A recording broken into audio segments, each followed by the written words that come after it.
Hadirin dan pemirsa dari Grand Studio Metro TV, selamat berjumpa dalam program talk show Forum Indonesia bersama Indra Maulana. Ya, halo, selamat malam hadirin dan pemirsa, tentunya salam Indonesia. Kita berjumpa kembali dalam Forum Indonesia bersama saya Indra Maulana. Malam hari ini kita akan membahas tentang mobil murah versus mobil nasional.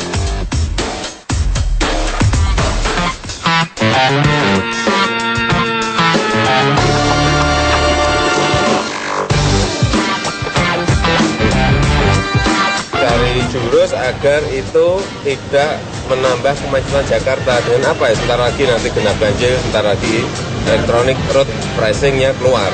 Pak Jokowi nggak usah terlalu khawatir karena nggak dijualnya di DKI atau Jabodetabek, tapi ke ratusan kota di Indonesia.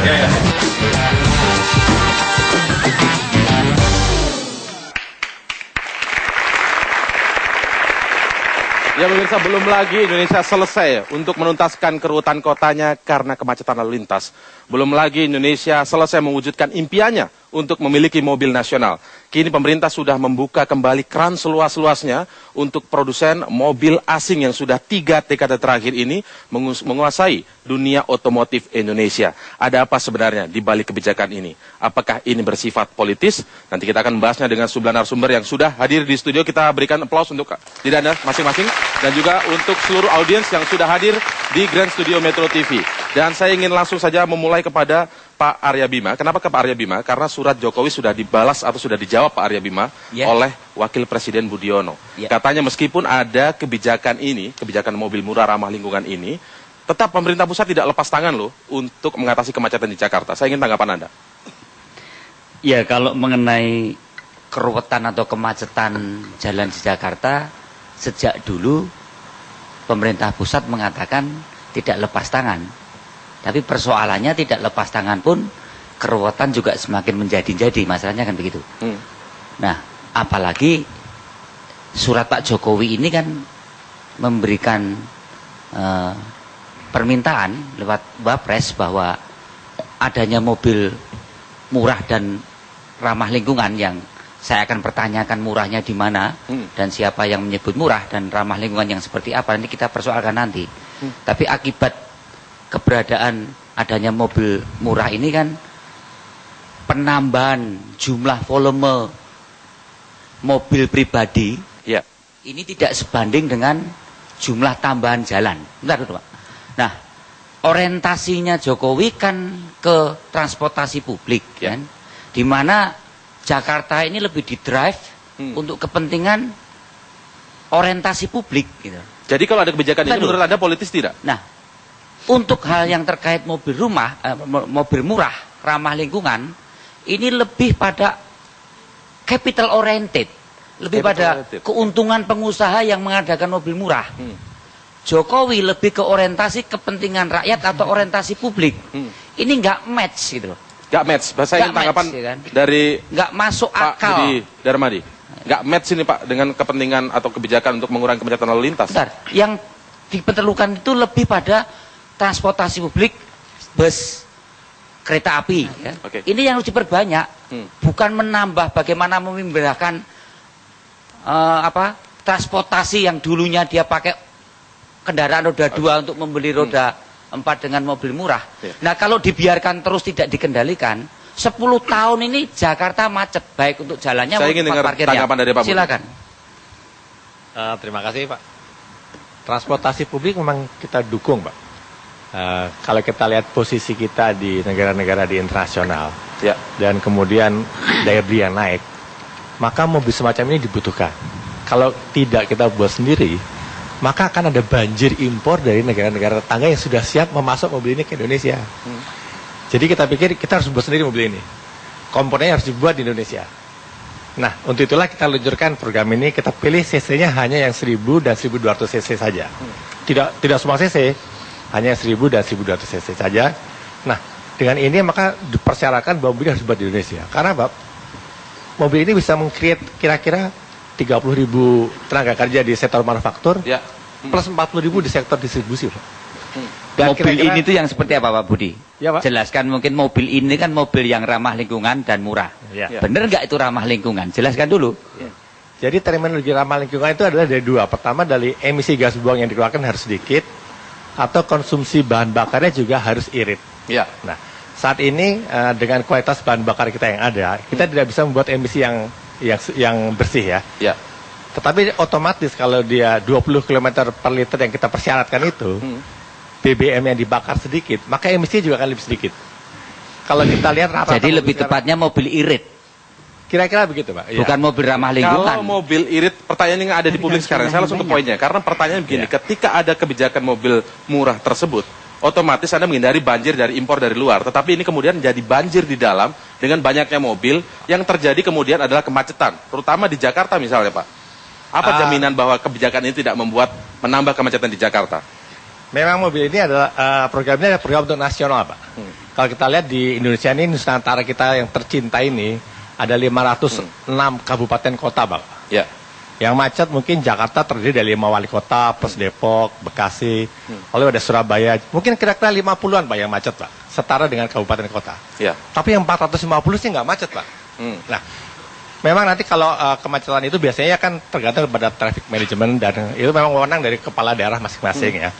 Tapi kemandirian teknologi di otomotif ini, karena di mobil ini yang mendapatkan fasilitas diskon PPNBM ini harus membuat di Indonesia dari 10.000 komponen itu, termasuk engine dan transmisinya, 8.000 komponen kira-kira dalam tempo 5 tahun harus dibuat di Indonesia. Saya penasaran dengan yang lain tidak macet. Benar tidak, Bu Milata? Penggunaan mobil lebih banyak terpusat di Jakarta atau akan ada lebih, memang itu merata seperti disebutkan Pak Budi tadi? Terus terang kebijakan LCGC ini, low cost green car, buat kami itu duka cita yang besar ya. Karena? Jadi buat bangsa ini.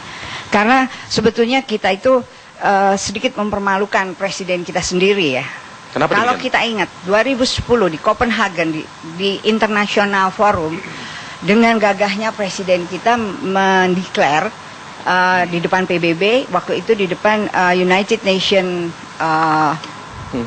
Framework Convention for Climate Change, beliau mengatakan bahwa Indonesia komit untuk menurunkan 24% dari gas rumah kaca, dari efek rumah kaca. Artinya adalah kita bicara karbon dioksida, kita bicara gas-gas karsinogen.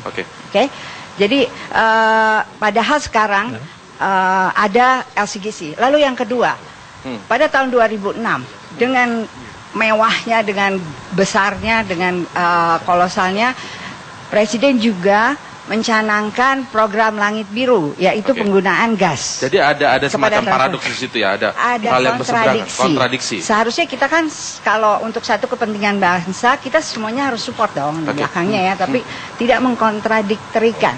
Sekarang LCGC itu menggunakan Pertamax. Kita tahu Pertamax sudah dipakai di mana-mana, dan gas buang itu tinggi, khususnya akibat efek rumah kaca di Indonesia itu paling besar di kota-kota besar, 60% diakibatkan oleh emisi gas buang dengan jumlah mobil yang ada.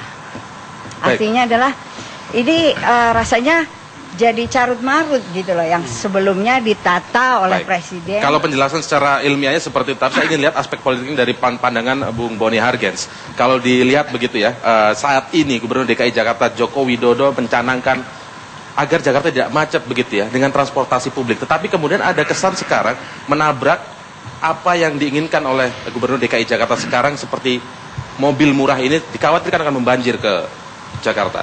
Iya, Bung Indra, pertama relevansi dari mobil murah ini saya kira sama sekali tidak penting. Ya, hampir nggak ada signifikansinya juga untuk rakyat. Yang kedua, agak aneh juga kita bicara soal kemacetan di satu sisi, di sisi lain kita bicara soal mobil murah. Itu kan akan menambah frekuensi mobil di pasar. Dan ini akan sangat berbahaya kalau tidak disertai dengan penataan kota ya. Lalu yang ketiga, yang menurut saya yang penting sekali adalah mobil murah ini nanti katanya diproduksi dalam negeri, tapi kok mereknya Toyota, Datsun, Honda dan segala macam mau import. Dan itu kan import. Di mana kita akan diuntungkan? Pak Budi terutama mungkin harus menjawab nanti ya. Terus yang berikut, kebijakan ini mau dipaksakan, ada apa sebenarnya? Apakah memang karena masyarakat Indonesia benar-benar butuh mobil pribadi, sehingga kita semua akan di jalanan berseliweran transportasi publik juga tidak penting lagi kita pikirkan? Atau sebetulnya ada kepentingan politik antara pengusaha mobil ini dengan mereka yang mau maju di pemilu? Ini pertanyaan besar loh. Baik, saya ingin ke Gaikindo terlebih dahulu menanggapi ini. Baik, terima kasih. Kami dari Gaikindo sebetulnya ini adalah mensupport atau merespon daripada program pemerintah.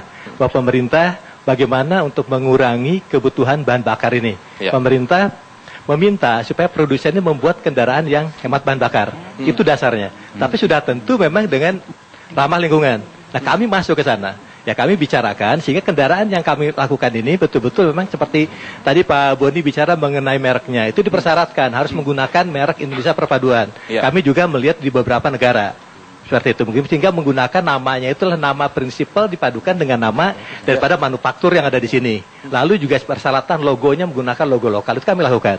Nah, kalau dibandingkan ini dengan juga di negara ASEAN yang lain, Thailand sudah keluar lebih dulu tahun 2007 kebijakannya dengan EcoCar. Itu juga sama karena syarat seperti itu. Nah, Pak Budi tadi mengatakan bahwa kalau kita juga tidak keluar kebijakan ini, kita kan sudah ada pasar bebas ASEAN. Kalau nantinya kita juga tidak memproduksi kendaraan yang memang mungkin analogi mengatakan kata-kata mobil murah, mungkin lebih tepat dikatakan mobil harga terjangkau. Sebab masalah mobil itu masalah itu ya. saja itu, nah, seperti ini kan terminologi. Jadi kalau saya katakan mobil yang harga terjangkau ini, kalau kita tidak buat di dalam negeri, terjangkau sama pasar siapa? bebas ASEAN Tapi akan masuk nanti itu, dari negara Pak, lain. Ada nggak pertimbangan kaitan kata murah dengan konsentrasi uang di pasar kita? Coba perhatikan, Anda punya nggak data kalian konsentrasi perputaran uang di kota-kota di Indonesia? Mayoritas ada di Jabotabek loh. Nah, artinya kalau mobil ini dikatakan murah di bawah 100 juta, konsumen terbesar pun ada di Jabotabek. Dan ini akan menambah masalah baru di Jabotabek. Kecuali kalau pemerintah membuat kebijakan misalnya tidak boleh dipasarkan di Jabotabek. Atau nggak boleh Jabotabek daerah manapun mengeluarkan plat untuk mobil seperti ini. Jadi dia hanya boleh dipasarkan di luar. Tapi tetap saja menurut saya tidak ada relevansinya. Pak Ihsan mungkin punya pandangan sendiri soal itu? Jadi gini, yang pertama poin masalah mobil murah ini ada beberapa aspek yang saya setuju, tapi juga ada satu aspek sebenarnya yang saya kurang setuju tentang masalah penghapusan PPNBM-nya ini saya lihat atau diskon lah.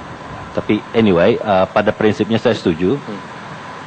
Ada beberapa hal yang ingin saya komentari. Jadi yang pertama, yang pertama dari Ibu Milasia masalah komitmen pengurangan emisi gas ini, Bu. Kebetulan saya juga terlibat di banyak lembaga penelitian. Terakhir penelitian saya dengan GIZ masalah pengurangan emisi gas ini.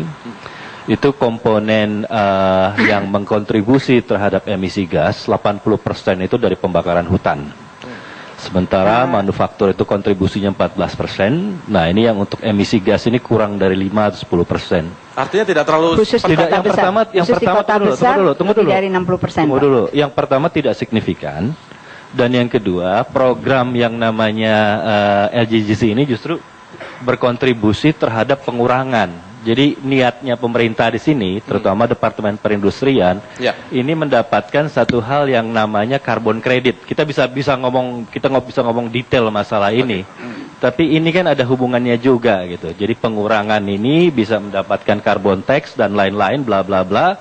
Yang intinya ingin meningkatkan daya saing kita, daya dorong kita, dan juga pada akhirnya meningkatkan upaya untuk pengurangan masalah karbon ini. Itu yang pertama. Tapi kalau masalah kemacetannya sendiri seperti apa? Masalah kemacetan begini, jadi kita melihatnya, ini cara berpikirnya Pak Jokowi dan Nun Sewu, beberapa teman-teman di sini, ini berpikir bahwa yang namanya mobil murah ini, LGCG ini, LGGC whatever lah ya, ini adalah merupakan satu komoditi atau satu mobil yang sifatnya komplement terhadap mobil yang udah ada.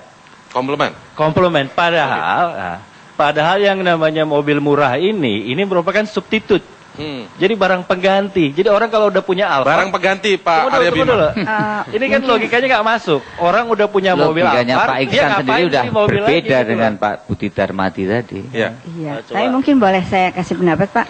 Jadi bukan gini. Kenapa kalau ada yang murah nggak boleh gitu? Baik, itu pengganti saya ingin tahu. Jadi kita lihat dari jumlah pertumbuhan mobil di Indonesia itu rata-rata satu tahun 1 juta lebih. Baik. Dari 1 juta lebih itu 65%-nya ada di Jakarta, Pak. dan sekitarnya. Bang Rio, kita tahan dulu, nanti kita lanjutkan di segmen selanjutnya. Pemirsa, tetaplah bersama kami. Apakah benar peraturan pemerintah tentang mobil murah ramah lingkungan ini hanya untuk memanjakan kebijakan mobil murah itu sendiri? Tapi bagaimana nasib dari mobil nasional? Kami segera membahasnya. Saat lagi.